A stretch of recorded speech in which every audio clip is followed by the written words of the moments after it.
The council chamber floated in the darkness of space like a jewel made of glass and metal.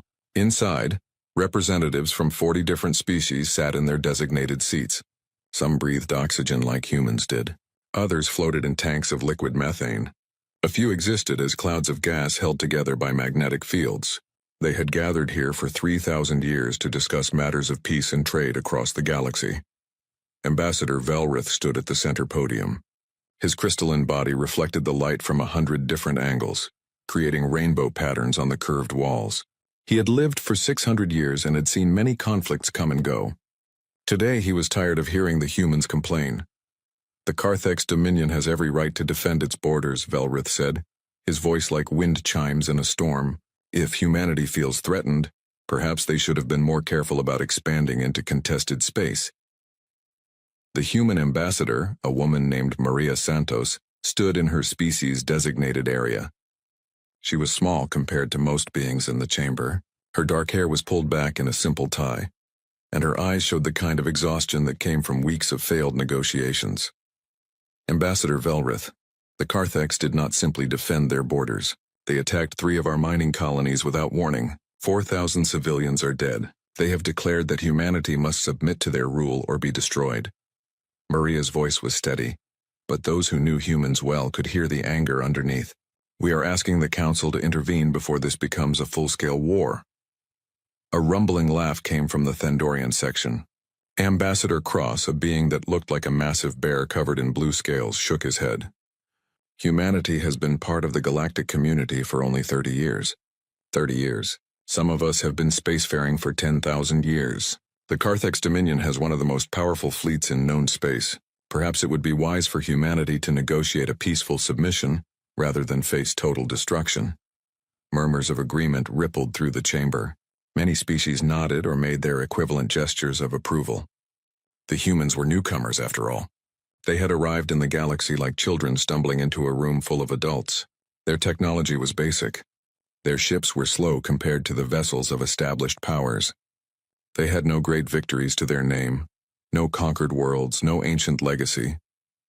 Maria looked around the chamber at all the alien faces, crystalline forms, and floating entities.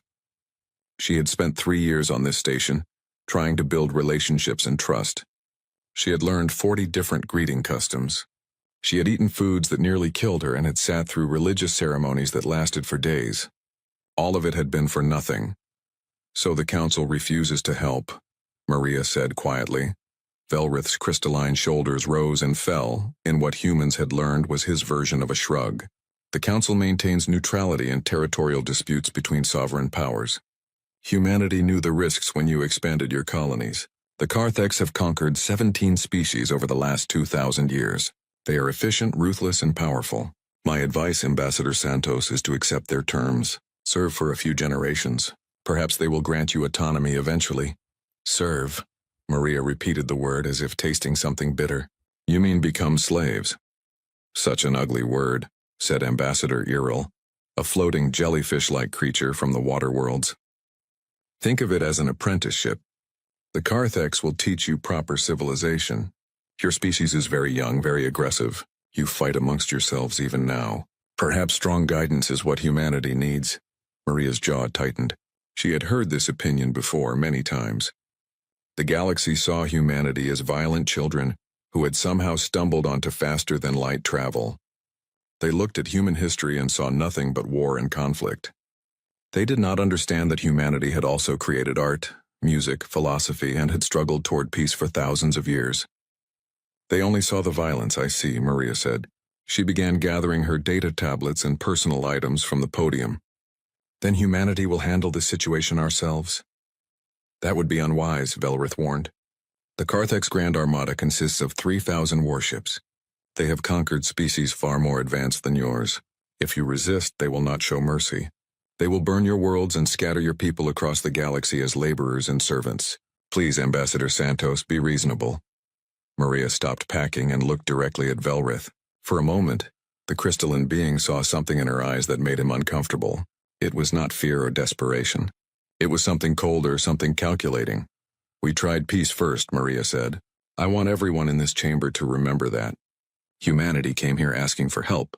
We offered evidence of unprovoked attacks. We requested mediation. We begged for intervention. And you all chose to do nothing. We are not choosing nothing, Velrith said, irritation creeping into his voice. We are choosing neutrality. There is a difference. Not to the people who needed help, Maria replied. She finished packing her things and walked toward the exit. Before she left, she turned back one more time. You've watched the Carthex conquer 17 species. You've seen them enslave entire populations. And every time you chose neutrality, you've become very good at watching terrible things happen and doing nothing about it. Ambassador Santos, your emotional outburst is not helpful, Iril said, his translucent body pulsing with colors that indicated disapproval. Maria smiled, but there was no humor in it. Ambassador Velrith, Ambassador Iril, members of the Council, let me share something about humanity that you might find interesting. We have a saying on Earth. Desperate times call for desperate measures. You see us as primitive and violent, and maybe you're right. But you've never seen what desperation looks like when it has a doctorate. With those words, Maria Santos left the council chamber. Within an hour, every human diplomat, trader, and civilian began withdrawing from neutral space. Ships that had been docked for years suddenly departed. Human embassies closed their doors. Trade agreements were suspended. The galaxy barely noticed. Humanity was such a small part of the cosmic economy. Their absence meant little to species that had traded with each other for millennia. 10 days later, the Carthex Grand Armada assembled at the edge of human territory. 3,000 warships, each one a masterpiece of military engineering, gathered like a swarm of metallic locusts. They had done this 17 times before, and each time the result had been the same. Total victory within weeks, sometimes days. Commander Zalth of the Carthex stood on the bridge of his flagship, the Eternal Conquest. He was 9 feet tall with 6 arms, each one capable of tearing through steel. His exoskeleton gleamed under the ship's lights, and his multiple eyes focused on the holographic display showing human space. Such a small territory, he said to his officers. This will be our fastest conquest yet. These humans have only 400 ships. We outnumber them more than 7 to 1. Should we offer terms of surrender first? Asked his second officer. Zalth's mandibles clicked together in what passed for Carthex laughter. Terms? No. We gave them terms 2 weeks ago, and they rejected them. The Council had their chance to convince the humans to be reasonable. Now we will show the galaxy what happens to species that refuse the natural order. Attack formation. We advance on their primary shipyard at Proxima Centauri. The Armada moved forward, 3,000 ships sliding through space like a blade aimed at humanity's heart. They broadcast their approach on all frequencies, wanting the humans to see their doom coming. What they did not know was that humanity was broadcasting too. Every species in the galaxy received the signal. The Galactic Council, despite their policy of neutrality, found themselves watching. They told themselves they were simply observing, documenting the conflict for historical records. But Velrith, watching from his quarters on the council station, felt something he had not experienced in 200 years. He felt afraid, though he could not explain why. Perhaps it was Maria's final words echoing in his memory. Perhaps it was the way the humans had withdrawn so quickly, so completely, like fighters backing into a corner not to hide but to prepare.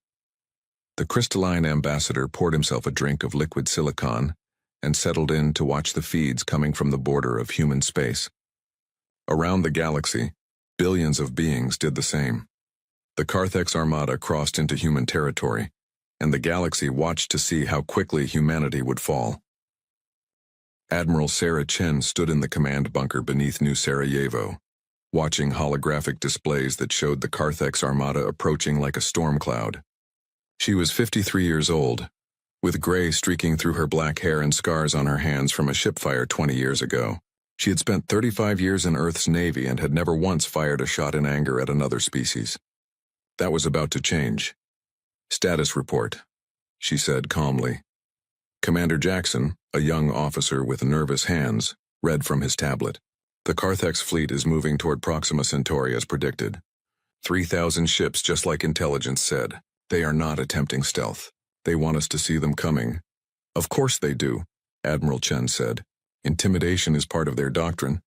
They have done this 17 times, and 17 times the other species surrendered before the battle even started. They think we will do the same. Will we? Jackson asked, then immediately looked embarrassed by the question. Admiral Chen turned to look at him. Commander, do you know why humanity survived long enough to reach the stars? Jackson shook his head. Because we never forgot how to fight. While other species evolved beyond warfare or found peace through abundance, we humans clawed our way up from caves and learned to compete for every scrap of food, every bit of territory, every chance at survival. We fought ice ages and plagues. We fought each other for 10,000 years, and every single conflict taught us something new about warfare. She walked to a different display, this one showing Earth's history. Images flashed past. Ancient battles with swords and shields, naval warfare with wooden ships, tanks rolling across muddy fields, aircraft carriers launching jets, orbital strikes, and finally the desperate space battles during the exodus from dying Earth.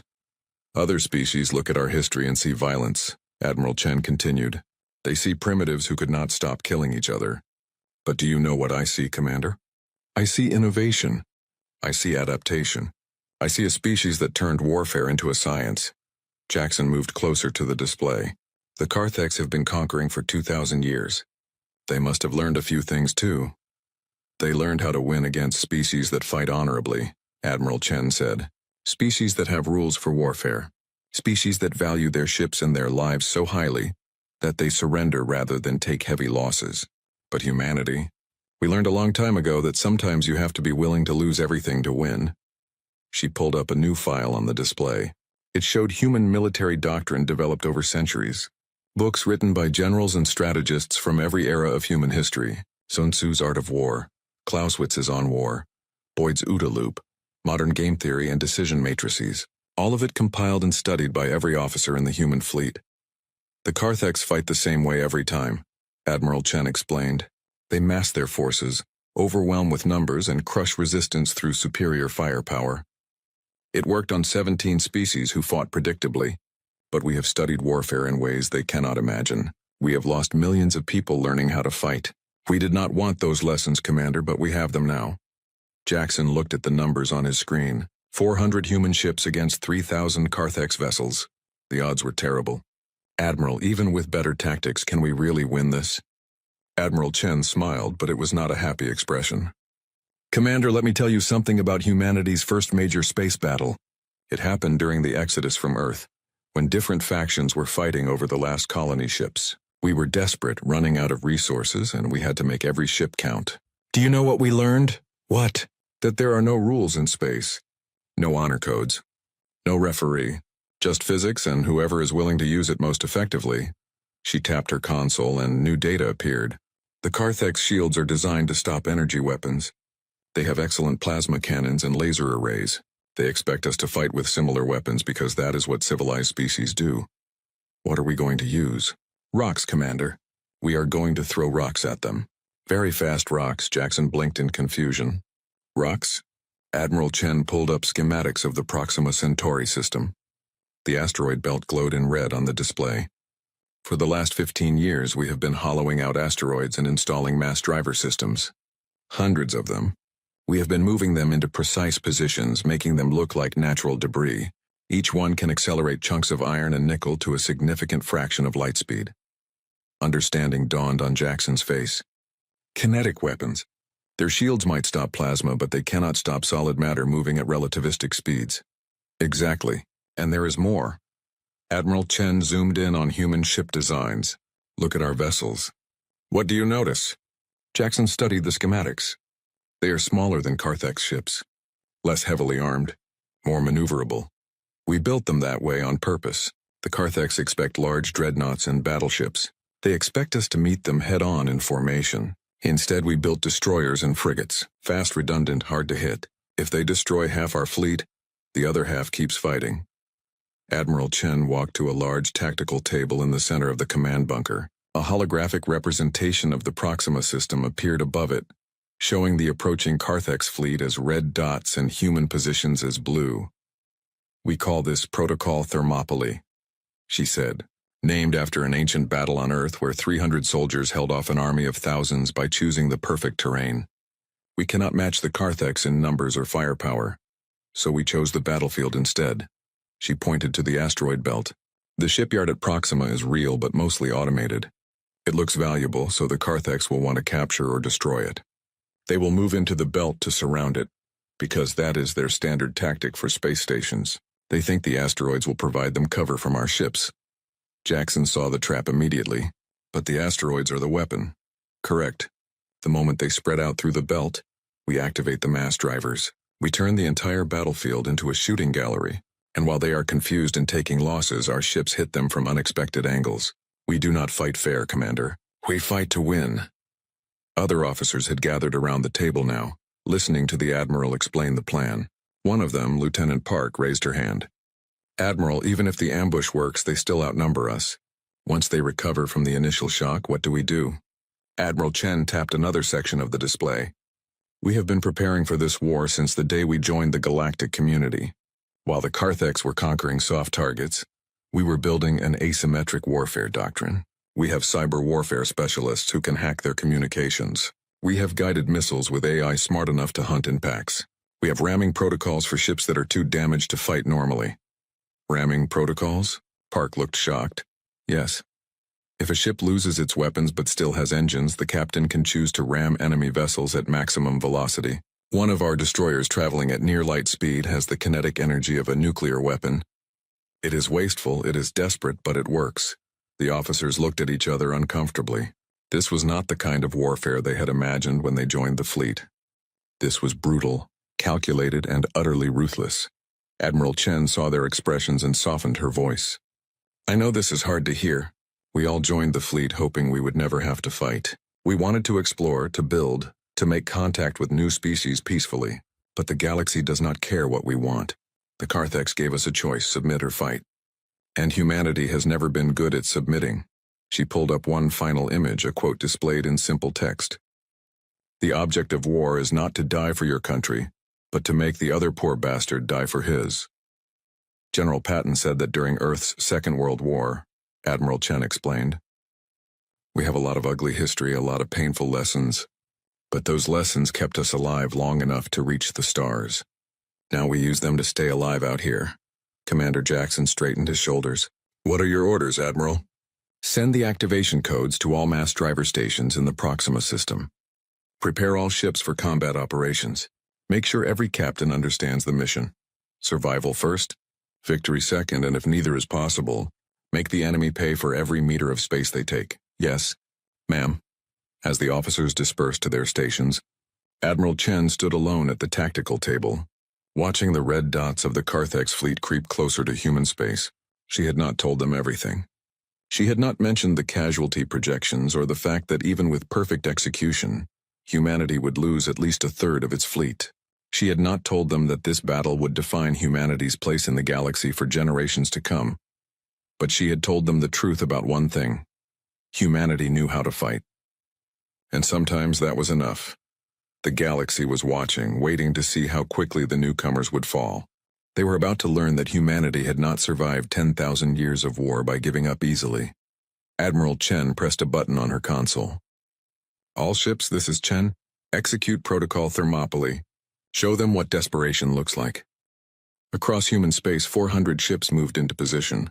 And in the Proxima asteroid belt, weapons that had been silent for 15, Commander Zolth watched the human shipyard grow larger on his displays with satisfaction. The Proxima Centauri system spread out before the Carthex armada, like a gift waiting to be opened. The asteroid belt surrounding the shipyard was exactly where his tactical computers predicted it would be. Thousands of rocks floating in space, providing excellent cover for his ships to surround and overwhelm the target. Status of human defenses? He asked his sensor officer. Minimal, Commander. We detect only 23 human vessels in the immediate area. They are small frigates and destroyers. No capital ships. No defensive platforms. The shipyard itself has basic shields, but nothing that can withstand our bombardment. Zolth's mandibles clicked with pleasure. This was going to be easier than the conquest of the Yillith homeworld, and that had only taken 3 days. They are not even trying to defend their primary construction facility. Perhaps they hope we will spare them if they show weakness. His second officer leaned closer. Should we broadcast terms of surrender? No, we made our terms clear 2 weeks ago. If they wanted mercy, they should have accepted then. Now we make an example of them. The galaxy needs to remember what happens to species that defy the Carthex dominion. Zolth expanded the tactical display. Order the fleet to spread formation. Have groups Alpha through Kappa enter the asteroid belt from different vectors. Surround the shipyard completely. I want every escape route covered. When we attack, nothing gets out. The 3,000 ships of the Carthex Armada began to spread like a net. They moved confidently, engines glowing bright blue against the darkness of space. They had done this maneuver hundreds of times in simulations and dozens of times in actual combat. It was textbook fleet tactics, proven effective across 2,000 years of conquest. On the Council observation station, Ambassador Velrith watched the feed with growing unease. The Carthex were moving exactly as expected, spreading their overwhelming numbers to encircle the human position. But something felt wrong. Where were the rest of the human ships? Where were the defensive platforms? The minefields, the desperate last-ditch defenses that species usually deployed when facing extinction. They are not fighting back, Velrith said to his aide, a younger crystalline being named Shara. Why are they not fighting back? Shara's light patterns flickered with uncertainty. Perhaps they are evacuating, saving their people rather than fighting a battle they cannot win. Perhaps, Velrith said, but he did not believe it. He kept thinking about Ambassador Santos's final words. Desperation with a doctorate. What did that mean? In the Proxima system, the Carthex ships slipped between the asteroids. The belt was dense enough to provide cover, but not so thick that navigation was difficult. It was perfect terrain for an ambush, which was exactly why Zolth was using it. His ships could hide among the rocks while they positioned themselves to strike. All groups report ready, his tactical officer announced. We have complete encirclement. The shipyard is trapped. Excellent. Prepare to... The nearest asteroid exploded, not with fire or plasma, but with a concentrated stream of metal moving faster than anything Zolth had ever seen. The asteroid, which his sensors had marked as just another rock, suddenly revealed itself to be hollow and filled with machinery. A mass driver system, ancient technology that most species had abandoned thousands of years ago, fired a chunk of iron the size of a transport shuttle directly into the side of one of his battle cruisers. The projectile hit at a significant fraction of light speed. The ship's shields, designed to disperse energy weapons, did absolutely nothing against solid matter. The iron tore through the hull like paper, punching clean through the entire vessel and continuing into space. The battle cruiser simply came apart, metal twisting and atmosphere venting in a silent scream. Before Zolth could process what had happened, another asteroid fired. Then another. Then dozens more. The entire asteroid belt came alive with weapons. Rocks that his sensors had dismissed as natural debris revealed hidden mass drivers. Each one fired solid projectiles at velocities that turned them into relativistic weapons. The Carthex shields, so effective against plasma and lasers, were useless. The projectiles simply punched through them and through the ships beyond. Evasive action. Zolth screamed, but it was too late. His ships were spread throughout the belt exactly where the humans wanted them. They were surrounded not by cover but by weapons. The Carthex Armada, proud conquerors of 17 species, found themselves in a shooting gallery. Ships exploded left and right as chunks of metal moving at incredible speeds tore through their formations. The asteroids had been positioned over years, aimed with mathematical precision. Every shot had been calculated long before the Carthex arrived. Return fire, Zolth ordered. Destroy those asteroids. His ships began firing their plasma cannons at the asteroid weapons platforms. Rocks exploded, mass drivers were destroyed, but for every one they eliminated, 2 more opened fire. The humans had built redundancy into their trap. They had prepared for losses and planned accordingly. On his tactical display, Zolth watched in horror as 800 of his ships simply ceased to exist in the first 15 minutes. 800 vessels, each one crewed by experienced warriors, each one representing decades of construction and training. Gone, erased by rocks thrown fast enough to kill. Pull back, he ordered. All ships retreat from the asteroid belt. But the human ships, the small frigates and destroyers that had seemed so insignificant, now revealed their purpose. They had not been defending the shipyard. They had been herding the Carthex into the killing zone, and now they blocked the exit routes. They were fast, much faster than Carthex vessels, and they darted between the larger ships like insects, firing missiles and railguns at vulnerable engine sections. The Carthex fleet was larger, more powerful, but they were packed into a confined space with weapons all around them. They could not maneuver effectively. They could not bring their superior numbers to bear. Every moment they stayed in the asteroid belt, more ships died. Zolth made the hardest decision of his military career. All ships emergency jump. Immediate withdrawal.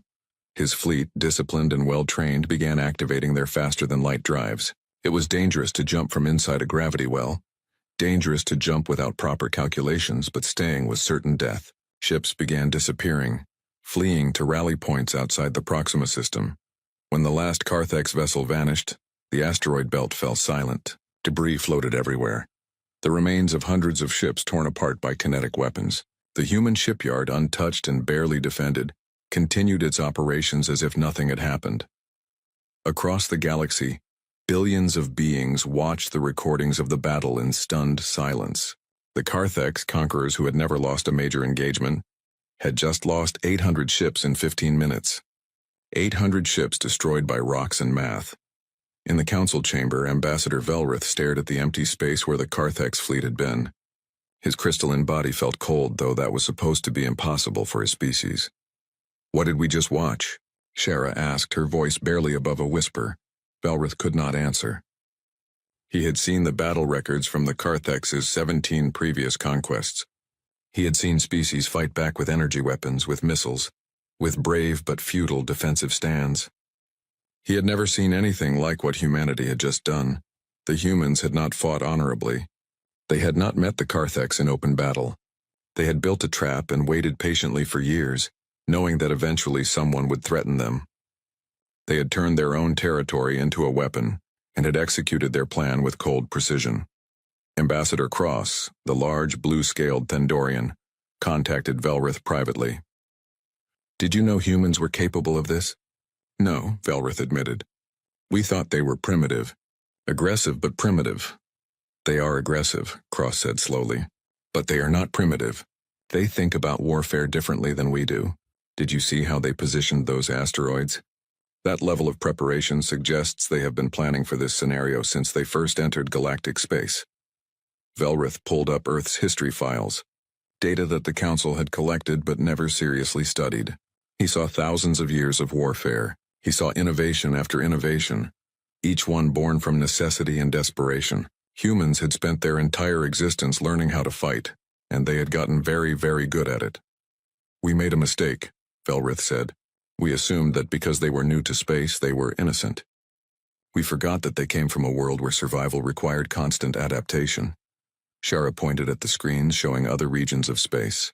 "Commander, the Carthex are regrouping. They still have over 2,000 ships. This battle was just the opening. The war is not over." Velrith nodded. The Carthex would not surrender after one defeat, no matter how devastating.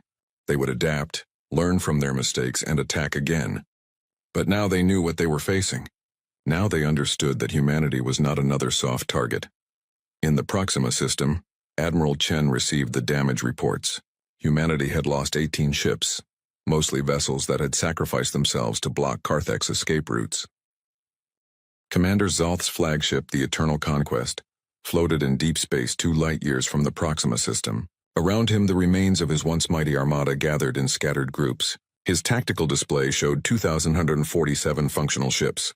He had lost 853 vessels in the asteroid ambush, more than he had lost in his entire military career combined. His second officer approached cautiously.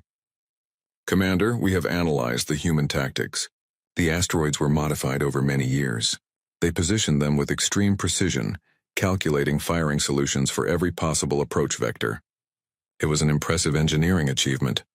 "Impressive," Zolth repeated, his voice bitter. "They turned rocks into weapons and destroyed a third of my fleet." "Yes, very impressive. Also unacceptable." He turned to face his command staff. "The humans think they are clever. They think one ambush will make us retreat. They are wrong. We still outnumber them 5-1. We will crush them, but we will do it carefully." He pulled up new tactical plans. "We avoid all asteroid fields. We avoid any terrain that could hide weapons. We meet them in open space where our numbers matter. And we adapt our shields. If they want to throw rocks at us, we will learn to catch those rocks." Within hours, Carthex engineers began modifying their shield systems. They could not stop kinetic projectiles completely, but they could add magnetic fields that would deflect smaller ones and alert sensors to incoming larger ones. It would reduce their energy weapon protection, but the humans seemed to favor kinetic warfare anyway. The Carthex fleet reorganized and began advancing again, this time more slowly and cautiously. They sent scout ships ahead to check for traps. They avoided any areas where sensors detected artificial structures. They were learning. Admiral Chen watched their approach from New Sarajevo command bunker. They adapted faster than we hoped. They are avoiding the kill zones and modifying their defenses. The kinetic ambush will not work a second time. Commander Jackson studied the revised Carthex formations. They are spreading their ships across a wider area.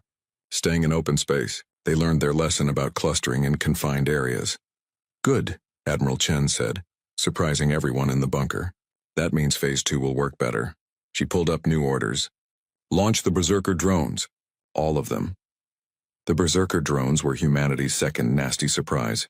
While the Carthex had been regrouping, human ships had been deploying thousands of small autonomous weapons throughout the system. Each drone was barely larger than a fighter craft, powered by a small fusion reactor and armed with shaped nuclear charges.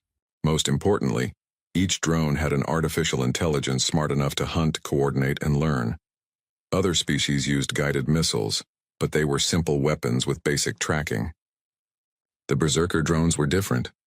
They communicated with each other, shared targeting data, and worked together like a pack of wolves.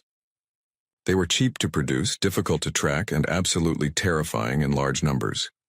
The drones activated across multiple star systems simultaneously. They had been floating dormant, disguised as debris or hiding in the shadows of planets. Now they woke up and began accelerating toward the Carthex fleet. Zolth's sensor officer noticed them first. Commander, we are detecting multiple small contacts. Hundreds of them. No, thousands. They are accelerating toward our position from multiple directions. Type? Zolth demanded. Unknown. They are too small to be ships. They could be missiles, but their acceleration profiles are irregular. They are maneuvering independently. The officer's voice climbed higher. Commander, they are coordinating. They are moving in formation like a swarm. The first wave hit the outermost Carthex vessels. The drones were too small for the big ship weapons to target effectively, and they moved with unpredictable patterns that made them nearly impossible to track. They swarmed around the Carthex ships like angry insects looking for weak points in the shields and armor. When they found a vulnerable spot, they attacked. The shaped nuclear charges were small by naval standards, but they were placed with precision. Engine sections, weapon systems, sensor arrays. The drones did not try to destroy ships outright. They crippled them, leaving them dead in space for follow-up attacks. Activate point defense systems, Zolth ordered. Destroy those drones. The Carthex ships began firing rapid-fire weapons designed to stop missiles and small craft. They destroyed dozens of drones, then hundreds. But for every drone they destroyed, more appeared. The humans had deployed over 5,000 of them. And they kept coming. A Carthex battleship managed to destroy 15 drones with its defensive lasers before one slipped through and detonated against its engine core. The ship went dark, drifting helplessly. Within minutes, 3 more drones found it and finished the job. The swarm tactics were chaos incarnate. The Carthex could not predict where the drones would strike next because the drones themselves made those decisions in real time, adapting to battlefield conditions. Human programmers had given them one simple directive: disable as many enemy ships as possible while preserving your own numbers. The AI figured out the rest.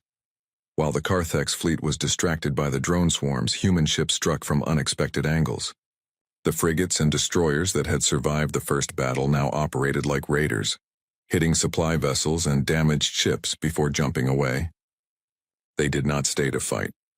They just wounded and ran, forcing the Carthex to split their attention between the drones and the human ships. Then humanity unveiled its third surprise: cyber warfare.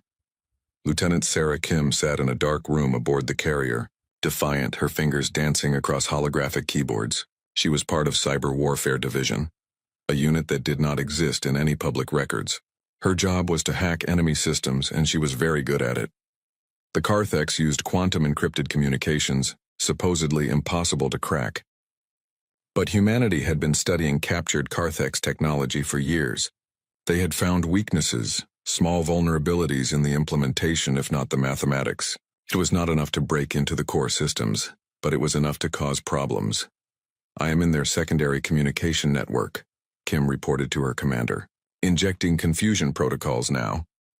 Across the Carthex fleet, communication systems began receiving false orders. Ships were told to change formation, to redirect to different locations to hold fire or engage targets that did not exist. The orders came through official channels with proper authentication codes. They looked real because they were real, just inserted by humans into the communication stream. Zolth found himself shouting at his officers to verify every order, to confirm everything twice. But that slowed his responses, gave the humans more time to strike. His fleet, so coordinated and efficient an hour ago, now struggled with basic commands. "We are being attacked on multiple levels," his tactical officer reported. "The drones are destroying our small craft and damaging larger vessels. Human ships are hitting our supply lines. Our communications are compromised, and we still have not seen their main fleet." Zolth realized with growing horror that the humans were not trying to win a single decisive battle. They were grinding down his forces with 1,000 cuts. Every moment he spent in human space, he lost ships to drones, to raiders, to confusion and chaos. The humans were fighting a war of attrition, and they were very good at it. "Where did they learn these tactics?" he demanded. His second officer pulled up human history files. "Commander, it appears humans have been fighting each other for their entire recorded history. They have extensive experience with asymmetric warfare, guerrilla tactics, and total war. They wrote thousands of books on military strategy. This is not new to them. This is how they always fight." Zolth watched as another of his ships went dark. Engines destroyed by drone attack. "They are using everything. Old weapons like kinetic strikes, new weapons like autonomous AI. They are attacking our logistics, our communications, our morale. This is not how civilized species conduct warfare." "No, Commander. This is how humans conduct warfare. And we taught ourselves to fight civilized species, not humans." The battle continued for 6 more hours. The Carthex destroyed thousands of berserker drones and dozens of human ships. They maintained formation and prevented a complete collapse. But they kept losing vessels, slowly and steadily, to an enemy that refused to fight fair. Finally, a Carthex cruiser that had been disabled by drones sent out a distress signal. A human destroyer, the Relentless, moved to finish it off. But the cruiser was not as helpless as it seemed. It had powered down its weapons to look dead, a trap to lure human ships close. The Relentless's captain, a veteran named Marcus Stone, saw the trap at the last moment. His ship could not turn away in time. He made a decision. "All hands, brace for impact," Stone announced calmly. "Engineering, divert all power to engines. Navigation, set collision course for that Carthex battleship at coordinate 774. The Relentless did not try to escape. Instead, it accelerated directly at the nearest Carthex battleship, a massive vessel 50 times its size. The destroyer's engines pushed it to maximum velocity, approaching a significant fraction of light speed. The Carthex battleship tried to maneuver, but it was too large, too slow. The Relentless hit it like a bullet fired from God's own rifle. The kinetic energy released in the collision was equivalent to a large nuclear weapon. Both the debris field stretched across 3 star systems. Pieces of destroyed ships drifted in the darkness, metal twisted into shapes that no longer resembled vessels of war. The remains of the Carthex Grand Armada floated in silence, monuments to the high cost of underestimating humanity. Commander Zolth stood on the bridge of his flagship, looking at displays that told a story he never imagined he would see. Of the 3,000 ships that had entered human space 6 hours ago, only 1,847 remained functional. Over 1,100 vessels had been destroyed or disabled. The mighty Carthex Armada, undefeated in 17 conquests, had been broken by a species that had only been in space for 30 years. "Status of human forces?" Zolth asked, though he dreaded the answer. "The humans have 273 combat-capable ships remaining. They lost 127 vessels." His tactical officer paused. "Commander, at current attrition rates, they will run out of ships before we do. We still outnumber them nearly 7-1. And how many more ships will we lose before we finish them?" Zolth asked quietly. "Another 1,000? 2,000? Even if we win, what will we have left?" The question hung in the air. Victory was still possible, but it would be a victory that destroyed the Carthex fleet. And for what? To conquer a species that clearly would rather burn the galaxy than submit? Zolth had conquered 17 species. Some had fought bravely, others had surrendered quickly. But none of them had fought like the humans. None of them had turned their own territory into a weapon. None of them had been willing to ram their ships into his fleet just to take enemies with them.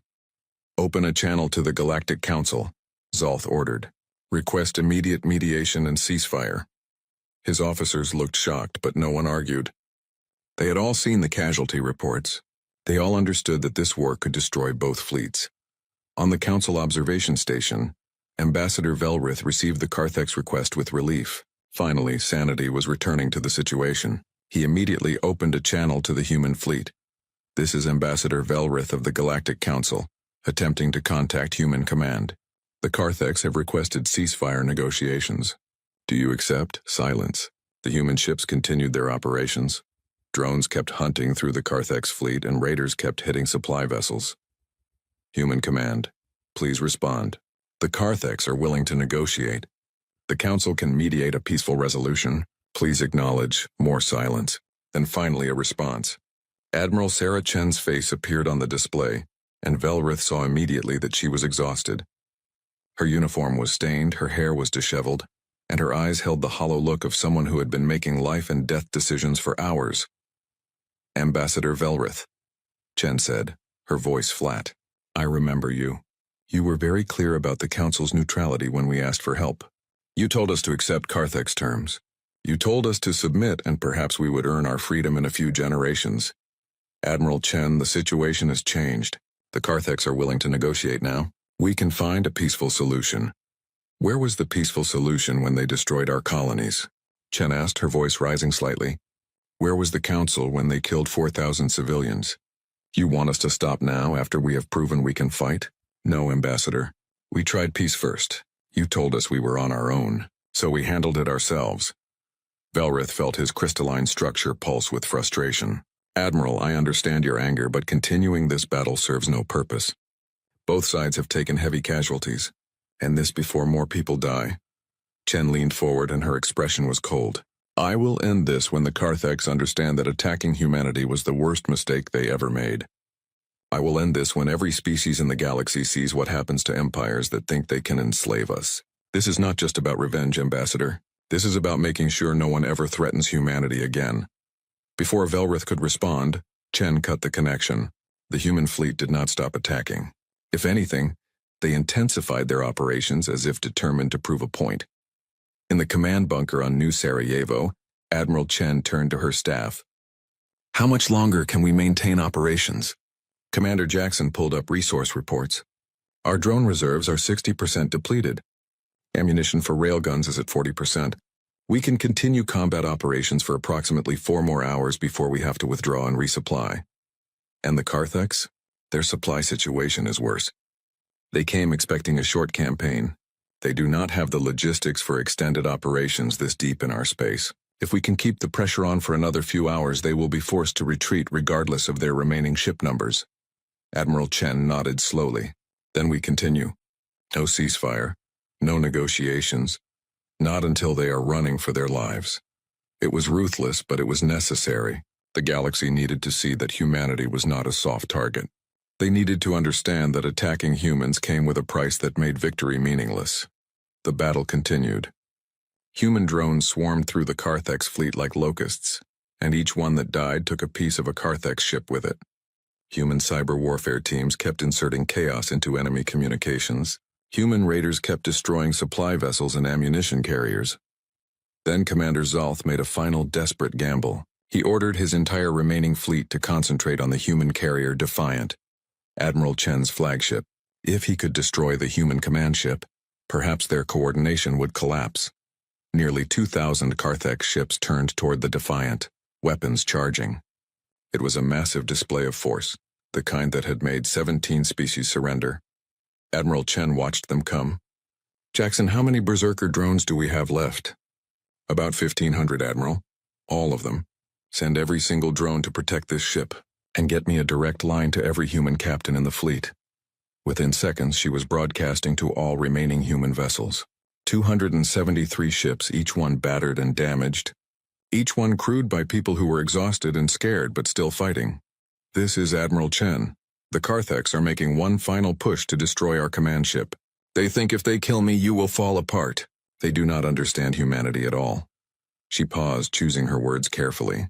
We have been fighting for 6 hours.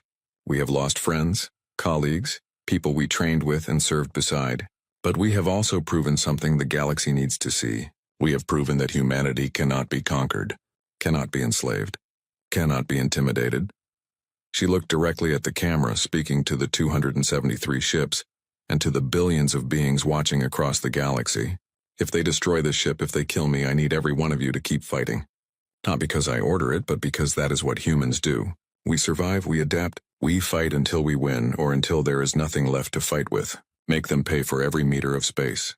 Make them regret the day they ever heard the word human. The human fleet responded with actions, not words. Every ship moved to intercept the Carthex assault. The 1,500 remaining Berserker drones formed a wall of metal and explosives around the Defiant. And humanity prepared to either win or die trying. The two fleets collided in a final, desperate battle. Explosions lit up space like a constellation of dying stars. Ships fired everything they had. Point-blank range, no tactics left except raw violence. The Berserker drones died by the hundreds but took Carthex vessels with them. Human ships rammed enemy battleships when they ran out of ammunition. It was chaos. It was brutal. And it was exactly the kind of fight humanity knew how to win. Commander Zolth watched his flagship's shields fail under concentrated fire from 3 human destroyers. He felt the ship shudder as railgun rounds punched through the hull. In his final moments, he understood what humanity had been trying to tell the galaxy. Some species fight for honor. Some fight for territory. But humans fight for survival with a ferocity that makes victory Pyrrhic at best. The Eternal Conquest exploded, taking its commander and crew with it. With their flagship destroyed and over 1,500 ships lost, the Carthex fleet finally broke. The remaining vessels activated their FTL drives and fled human space, abandoning their damaged ships and fleeing for their lives. Admiral Chen watched them go, feeling no sense of triumph. The Defiant had survived, but 73 more human ships had been destroyed in the final battle. She had started with 400 ships. She now had 200 remaining. Order all ships to cease fire, she said quietly. Begin rescue operations for survivors, both human and Carthex. Jackson looked at her in surprise. We are rescuing Carthex? We are. They are defeated. They are no longer a threat, and we do not kill helpless enemies. That is one of the things that separates us from them. Across the galaxy, the recordings of the battle spread like wildfire. Every species, every civilization, watched the same 6 hours of footage. They saw the asteroid ambush. They saw the drone swarms. They saw the cyber warfare and the guerrilla tactics. They saw Captain Stone's ramming attack. They saw humanity fight with every weapon and